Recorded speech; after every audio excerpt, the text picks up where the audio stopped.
જોઈ રહ્યા છો જેકેએસ ન્યૂઝ ગુજરાતી વાત કરતું મોટી કુકાવાના લોહાણા મહાજનવાડી ખાતે ભાદરવી અમાસના દિવસે સાગલાની પરિવાર દ્વારા સમૂહ ભોજનનું આયોજન કરવામાં આવ્યું છે। મોટી કુકાવામાં લોહાણા મહાજનવાડી ખાતે ભાદરવી અમાસના દિવસે સાગલાની પરિવાર દ્વારા ભોજનનું આયોજન કરાયું હતું। દર વર્ષની માફક આ વર્ષે પણ ભાદરવી અમાસના દિવસે સાગલાની પરિવારનું સ્નેહ મિલન મોટી સંખ્યામાં કુકાવા ગામે યોજાયું હતું। સાગલાની પરિવારના સુરાપુરા દાદા શિવ મંદિરમાં બિરાજે છે। દર વર્ષે શ્રાવણ મહિનાના છેલ્લા દિવસે પરિવારજનો દાદાના દર્શન અને જળાભિષેક માટે આવે છે અને છેલ્લા 20 વર્ષથી આ કાર્યક્રમને સ્નેહ મિલનના ફેરવી નાખવામાં આવે છે। પરિવારજનો 5-6 કલાક સાથે બેસી હળી મળીને રહે છે અને સાથે ભોજન પ્રસાદ લે છે।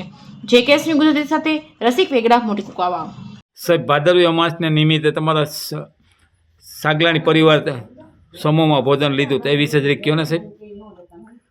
અમારો સાગલાણી પરિવારનું સ્નેહ મિલન છેલ્લા 20 વર્ષ થયા ભાદરવી અમાસને દિવસે મળે છે। દરેક સ્ટેટમાંથી સાગલાણી પરિવાર છે।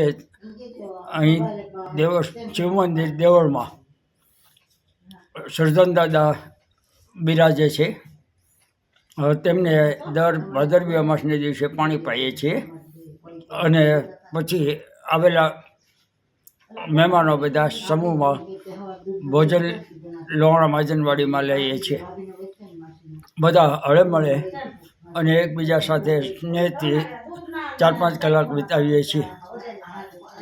પોતાનો પૂરો થયા પછી બધા છૂટા પડે છે।